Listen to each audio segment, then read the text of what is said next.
Look at Curry, man.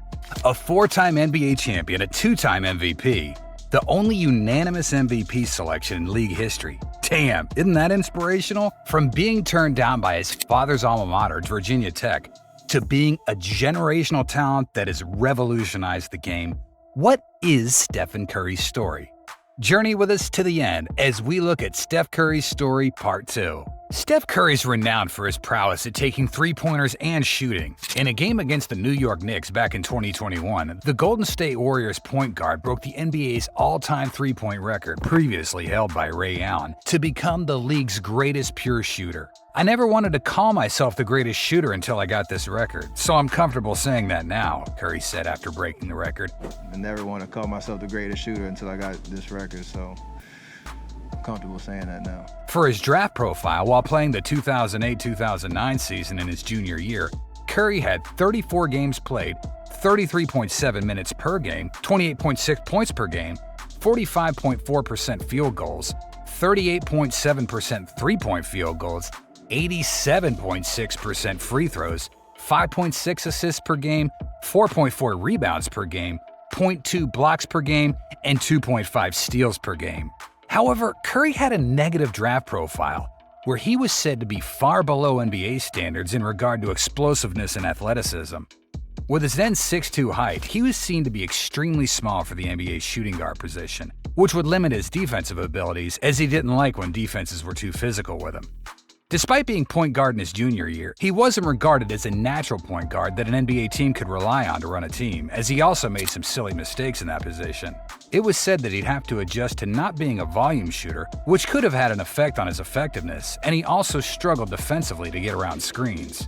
He was regarded as a poor finisher around the basket due to his size and physical attributes. It was recommended that he add some muscles to his upper body, but he was said to appear as though he'd be forever skinny. Since joining the NBA back in 2009, the baby-faced assassin almost single-handedly changed the way basketball is played. You see, before Steph joined the league, three-point shooting was an element of NBA offenses rather than a reliable method to success. But Steph's success as a three-point shooter has made teams start prioritizing their three-point shooting. Shooting from a distance on the court, which was previously unthinkable and might have gotten you benched, is now normalized. Players like Luka Doncic and Trae Young's primary way of scoring is three-point shooting. Steph surely inspired a whole new generation of players who look up to him as a role model and a source of inspiration.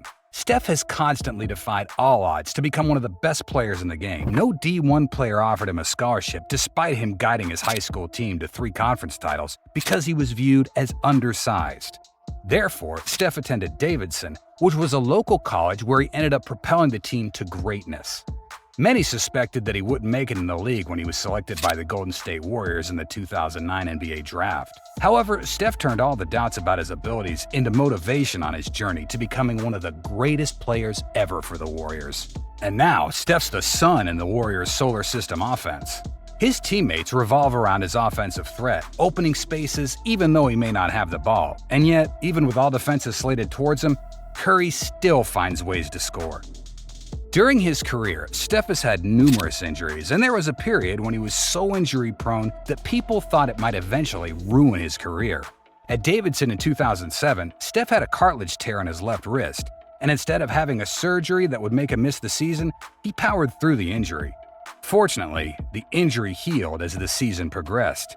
During his 2010-2011 season, Steph injured his right ankle during the preseason and then kept re-injuring it during the regular season. However, he still managed to play 74 games that season and then underwent surgery at the end of the season to repair some torn ligaments. Things only got worse for Curry the next season as he re-injured his ankle numerous times and ended up playing 26 games only. The Warriors still offered Curry a $44 million contract in 2013 despite concerns about his health. He dealt with a few ankle injuries again in 2018, playing in just 51 games, and in 2019, he broke his left hand after colliding with Phoenix center Aaron Baines. In the 2022-2023 season, Curry suffered a sprained ligament and bone bruise in his left foot, making him miss 12 regular season games. So things are about to get even crazier, because I bet you didn't know that Steph might go blind. Yeah, that's right. For the first 10 years of his career, everything seemed fine. Steph was hitting threes, making passes, and becoming a GOAT. But in 2019, he discovered something horrifying. Curry has a genetic disease called keratoconus, and about 1 in 2,000 people suffer from it. The reason I found out I couldn't see you very well is because our GM Bob Myers saw me on TV one time just squinting looking at the scoreboard, and he came up and asked me, like, "Can you actually see?" And I was like, "No, I just see the color orange really well," Curry said while talking about the disease. This disease makes your vision worse and worse. It has no cure, and if left untreated, it can leave you blind. So the only thing Steph could do is get contacts and hope his eyesight doesn't get any worse. Luckily, the doctors found the most suitable contacts for him, and so far, he seems to be doing just fine at least. On July 21st, 2023, a documentary showing Stephen Curry's rise from an undersized Davidson college player to a 4-time NBA champion was released. The documentary is titled Stephen Curry Underrated, and in the film, Curry talks about how he overcame being underrated because of his size and stature, and how he looked years younger than most everybody else coming out of college. That underrated kind of mindset and being undersized and all that was a badge of honor at a certain point, and you kind of flip it on the head, Curry said a few days before the release of the documentary. Away from the court, Steph Curry has huge interests. He loves golf and has been playing it since he was 10 years old. He won the American Century Celebrity Golf Tournament during the offseason. He loves the game to the extent of having a custom virtual golf course in his mansion. According to many professional golfers, Steph could have become a pro golf athlete if he wasn't invested in basketball. Even Steph himself admitted that he would have gone into golf if he hadn't chosen basketball as his first love. Steph Curry once said he was more stressed out for his pro golf debut than the NBA Finals. In 2019, during a visit to a local college, he met some students who loved golf but couldn't play because it was very expensive. So Steph pledged over $1 million to sponsor the Howard University Bisons. Steph earns a fortune from his current $215 million contract with the Warriors, his Under Armour shoe deal, Chase, JP Morgan, Brita, Vivo, and other endorsements. So, how does he spend his millions? In 2018, Steph invested in the media company, launching his own production company called Unanimous Media. After investing $14 million in producing the company's debut film, Breakthrough, the film became a massive success, winning Inspirational Film of the Year and earning a $36 million profit.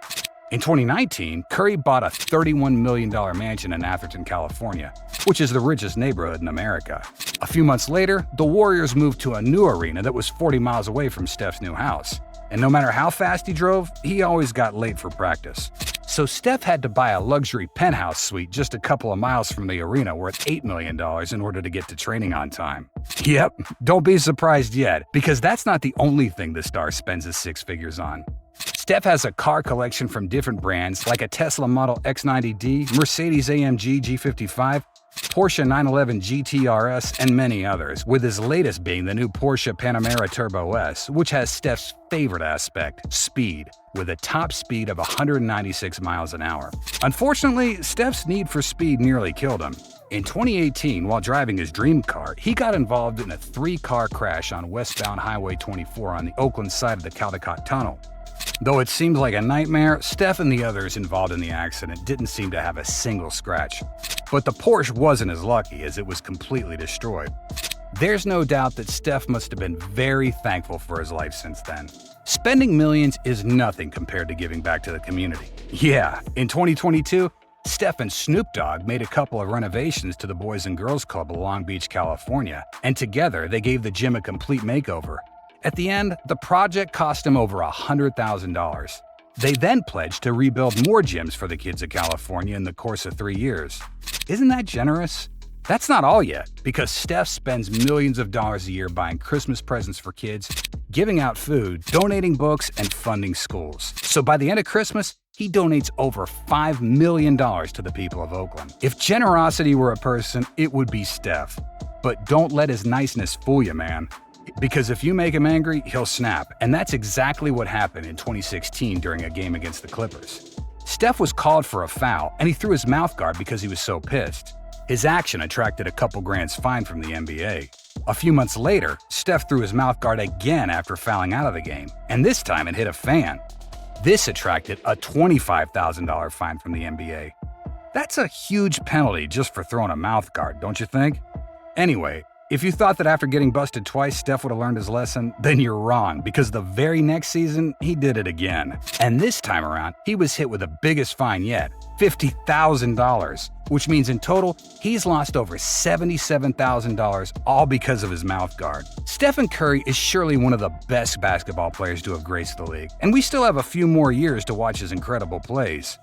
One of his quotes that always motivates me every day is, "Make it work no matter what you have to work with." That's something that stuck with me very early on as a point guard. Adjust, get creative, try a different angle, a different lane, a different move, or a different shot. Just make it work.